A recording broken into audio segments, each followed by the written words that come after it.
Okay, are you ready to take geometry to the third dimension?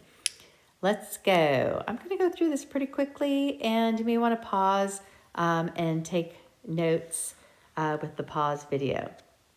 Okay, I have here a base, a rectangular base, and I'm going to duplicate that rectangle, and then I'm going to start growing it vertically straight up and create a third dimension on that figure.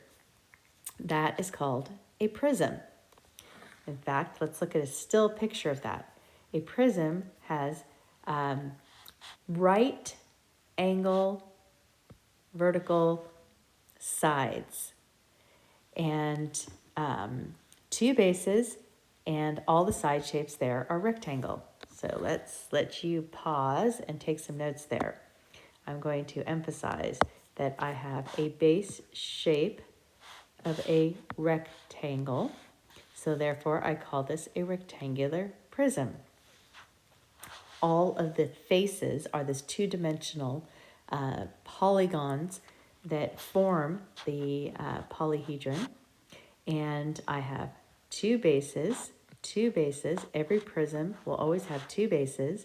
And then the number of sides is going to be defined by the number of edges on my base. I have 1, 2, 3, 4, because it's a rectangle. So therefore I have one side face, and then on the left I have a side face, on the back I have a side face, and on the right I have the side face. So together I have 4 edges on my rectangle, so I have 4 side faces. A rectangular prism then has 6 total faces, which are 2 bases plus 4 sides. Okay, so what about some other prisms? What if we took some other polygon shapes and grew them? Okay, so we have a triangular prism, and that triangular prism has base in front, base in back, because every prism has how many bases? That's right, 2 bases. And then, since this is a triangle, 1, 2, 3 sides on the triangle, it means I'll have 3 sides on my prism. This would be a cube or a square prism.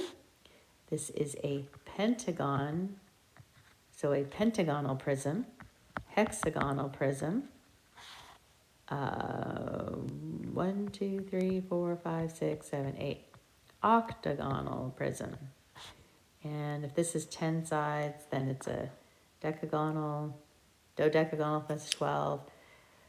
Okay, what else could you do with a base? So we saw what happens when we have a base shape, duplicate it, and then pull them and create a height, a third dimension between the two of them.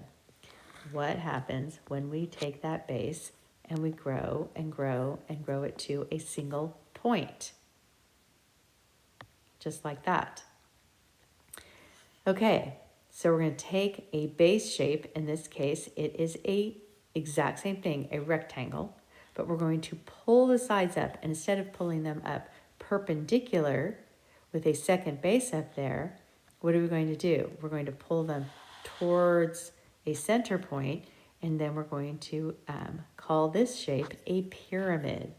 So what's the difference between a pyramid and a prism? A pyramid is going to grow triangular sides. The side of a pyramid is a triangle shape, which is very different than the rectangle shape in the prism. It's not the best coloring job. I hope that we make that more clear as we move on. Okay, so again, my base shape in this case is a rectangle with 4 sides, 4 edges.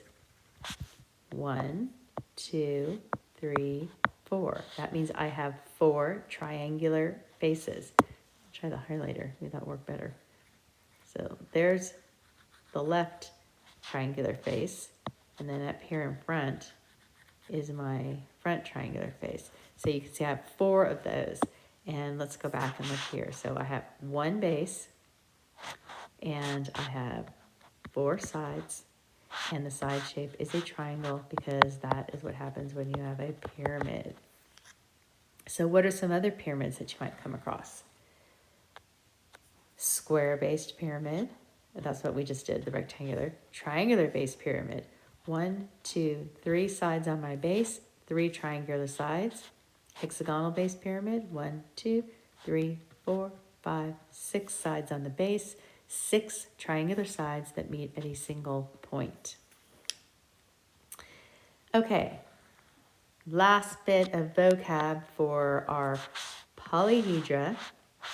Polyhedra are always made with straight edges. Okay, so here are my edges. I'm going to just outline my edges in orange here so that you can see that these right here are, those are the ones you can't see in the background, edges. Okay, and my faces are flat, straight edge polygons, just like what we did before when we were finding area in the last part of our unit here. And then the vertexes are these points where the edges meet. Those guys are the vertexes. Okay, so polyhedra is the plural. Polyhedron is the singular. I have one polyhedron there. And we have faces, and faces can be a base plus the sides. If I have a prism, 2 bases. Pyramid goes to a point, 1 base.